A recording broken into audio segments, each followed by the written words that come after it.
twabyibukiranyije mu ntangiriro y'igitambo cya misa ku itariki ya 3 Ukuboza, twifatanyije na Kiliziya y'isi yose mu guhimbaza Mutagatifu Francisco Saveri wiyeguriye Imana mu ba mbere umuryango w'abayezuwiti.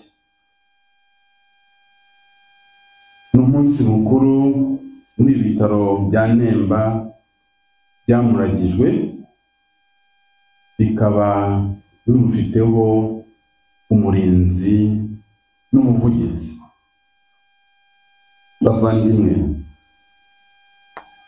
muri benshi bamukurikiye, Yesu yigombyemo 12 kugira ngo babane nawe ku buryo bw'umwihariko. Uko Ivanjili ya Mariko imaze kubitubwira, amariye kuzuka, mbere yo gusubira mu ijuru kwa se, yabohereje mu isi hose ngo bajye kwamamaza inkuru nziza mu biremwa byose, ngo bajye kwereka bose inzira y'umukiro. Intumwa zakiriye neza ubwo butumwa, maze zibusohozanya ububasha n'imbaraga zidasanzwe, imbaraga zirukana roho mbi n'indwara zose, ari iz'umubiri ari n'iza roho, byose babikora mu izina rya Yesu. Mu byo bakoraga byose n'ubuzima bwabo, mu butumwa bwabo, bakigiramo ubudahangarwa. Umuntu agarutse kuri ubwo budahangarwa, bimutekereza nk'uko mwabyumvise mu Ivanjili, nko gufata inzoka mu biganza byabo bakayijisha ntigire icyo batwara. Ndetse Ivanjili ya Mariko yongeraho ko niyo wanywaga ibyica ntacyo byabatwaraga. Ni ukuvuga ko bari barinzwe n'Imana na Yesu wabatumye, ubaha imbaraga zidasanzwe n'ubudahangarwa budasanzwe. Koko rero Nyagasani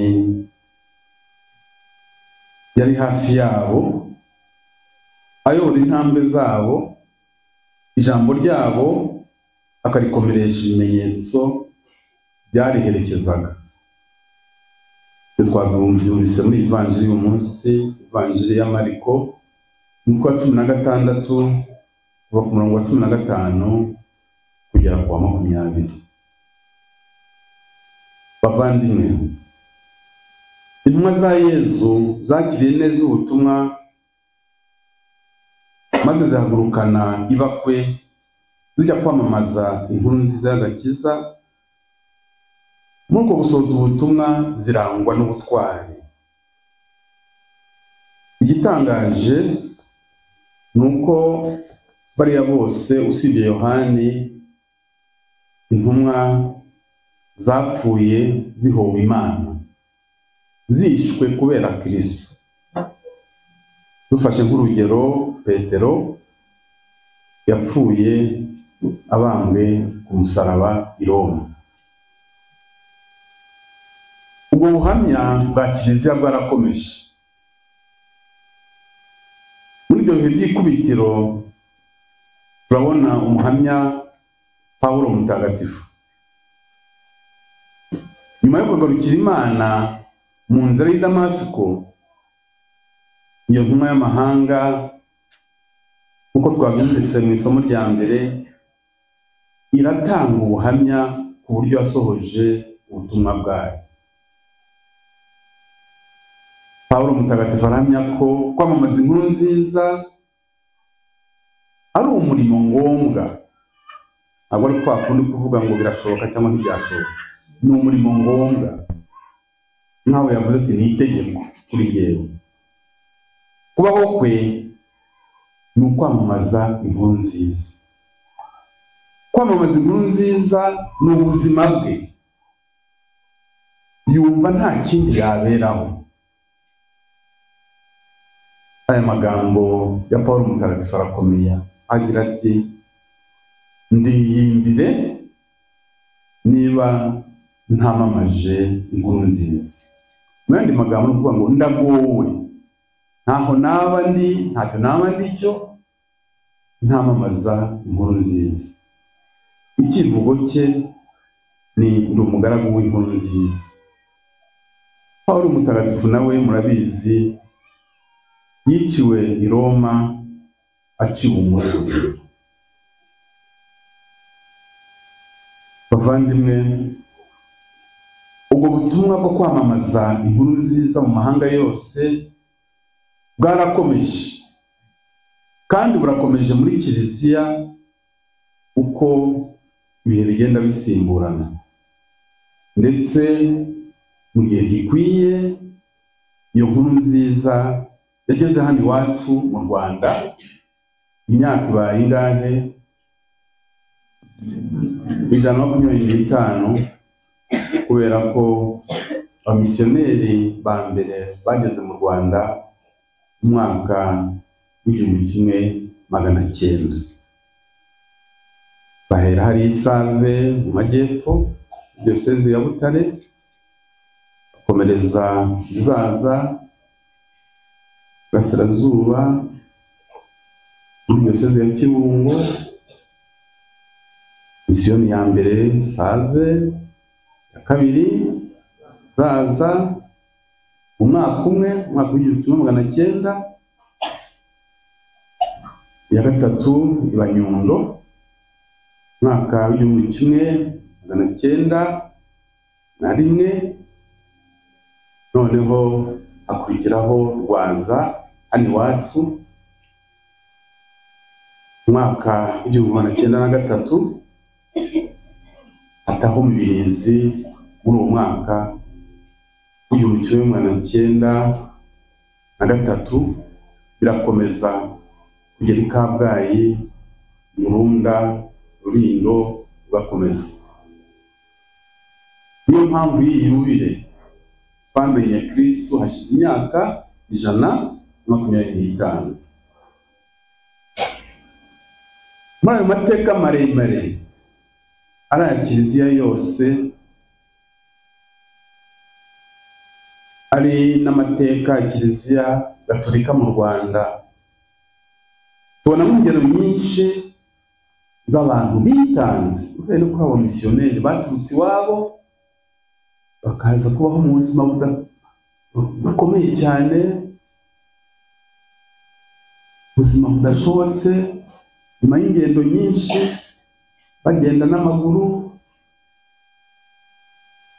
bahura na malariya. Buriya abamisiyoneri bageze ino, iyo barebye ijanisha batsinze ari icya kabiri bageze ino, abenshi bavuga mu nzira bishwe na malariya n'izindi ndwara ziturutse ku buzima bubi n'ingendo.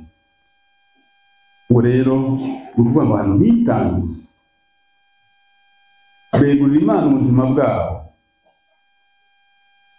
baberaho gusa kwamamaza inkuru nziza y'agakiza.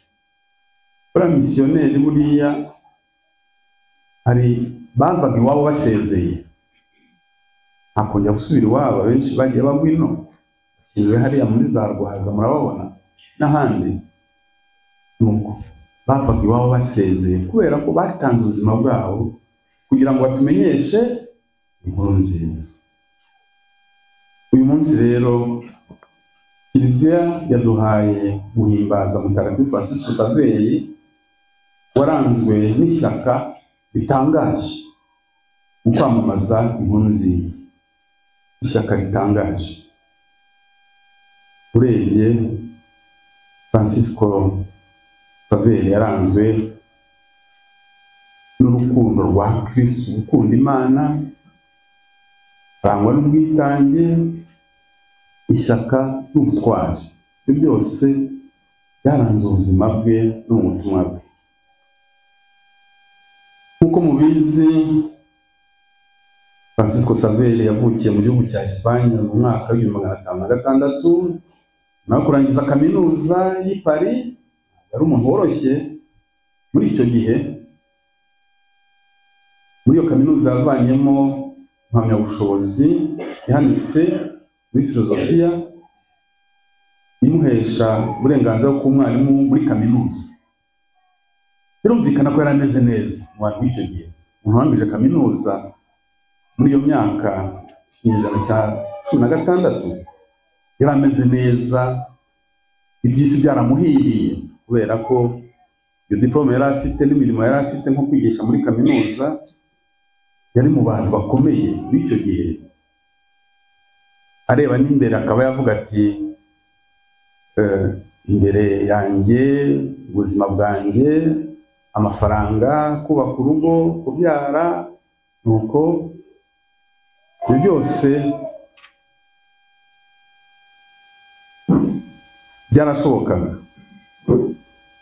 Ariko Imana yaramuhamagaye imutorera kuba intumwa.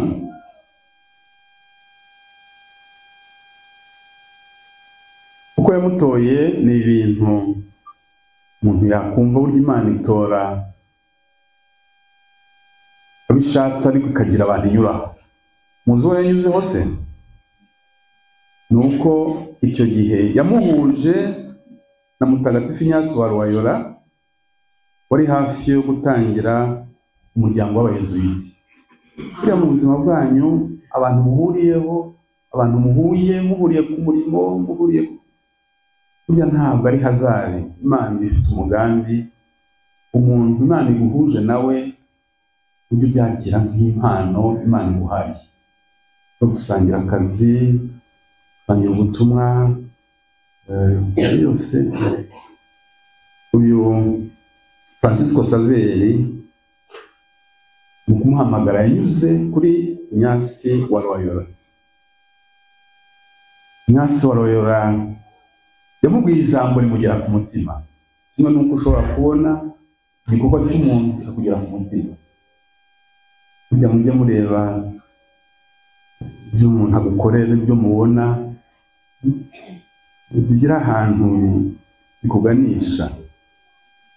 Ijambo umuntu akubwiye, ijambo ryiza, ijambo rikubaka, ukaribyaza umusaruro. Muzi ijambo se Ignace wa Loyola yamubwiye nuko baraganiraga bisanzwe. Yaramubwiye ngo umuntu yigaruriye isi yose, ni ukuvuga afite ibintu byose bishobora kubaho, akabura roho ye, byaba bimumariye iki? Ayo ni amagambo y'Ivanjiri ya Luka umutwe wa 8 umurongo wa 36. Ayo magambo rero yamukoze ku mutima, akomeza kuyazirikana. Ariko koko ibi byose ibyo nirukankamo, amafaranga, ubukire, kugura ibibanza, kubaka amazu, imodoka, gukururana n'ibindi byose, ariko se amaherezo, agaciro k'ubuzima ni ibyo. Kundi si amaherezo umuntu abisiga, ubundi burya amaherezo umuntu arabisiga. Ibyo byose urabirunda kugeza igihe ukabisiga. Aya magambo rero ya Yesu Kristo, umuntu yigaruriye isi yose akabura roho ye, yabimariye iki?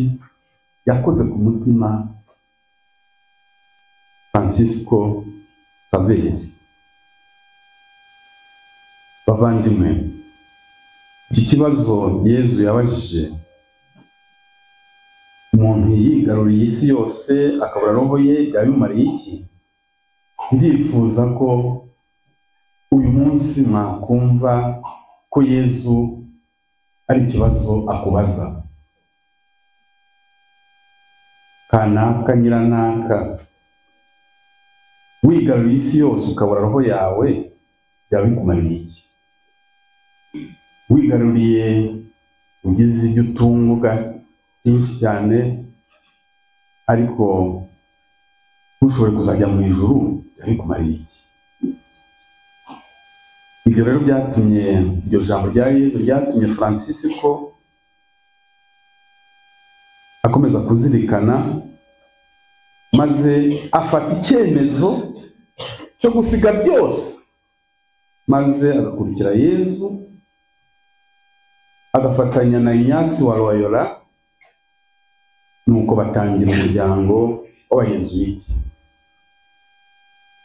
Muri izo ntangiriro rero Francisco atangira kwitangira roho z'abantu bose, cyane cyane abatari bamenya Kristo. Yumva afite ku mutima rwose abo bantu bataramenya Kristo, akumva bamubabaje, akumva afite ishyaka kubamenyesha Kristo. Ubu rero wavuga ngo Kristo twese turamuzi, aravuga ko bamuzi nabi. Ubu rero ariko ntabwo ari bose bazi Kristo muri iyi si yacu. Abantu batari bamenya Kristo n'abamuzi bakaba bamuzi nabi, no kumuvuga bakamuvuga nabi. Yatangiye rero kwamamaza hose ko Kristo ari we mukiza w'abantu. No muri ibi bihe abantu barabikeneye bavandimwe, kumva ko Kristo ari we mukiza w'abantu.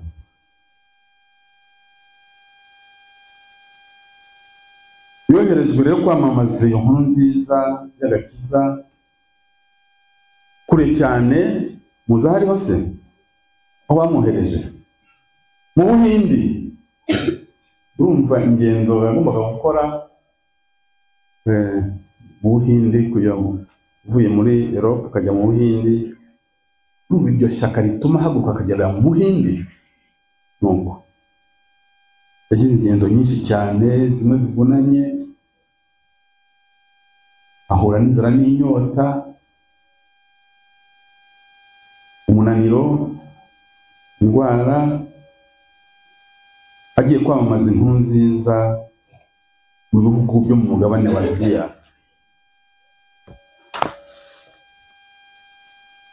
Ubwo butumwa yabukoranye ubwitange,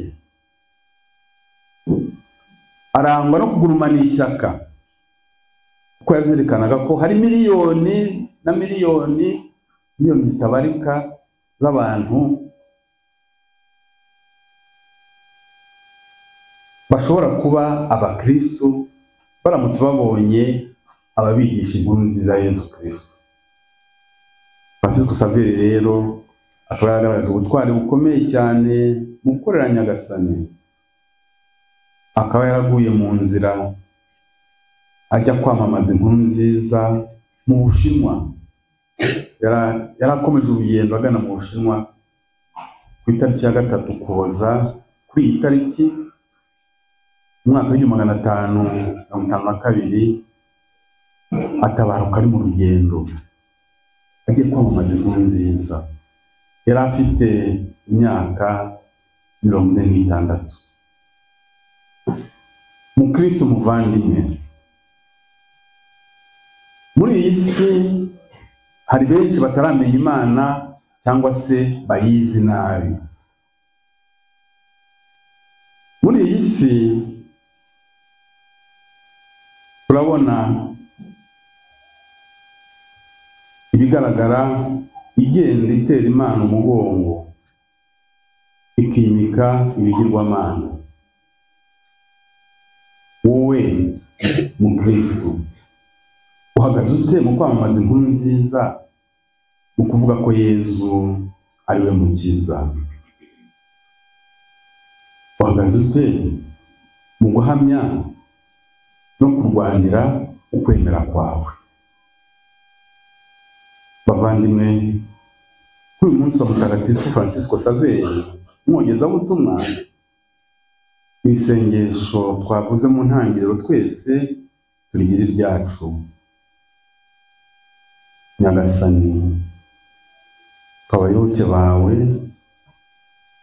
duhe kugira umutima ushishikariye na Mutagatifu Francisco umurimo wo kogeza ukwemera nyakuri, maze Kiliziya yawe ntagatifu yishimire kunguka abana batabarika mu mpande zose z'isi.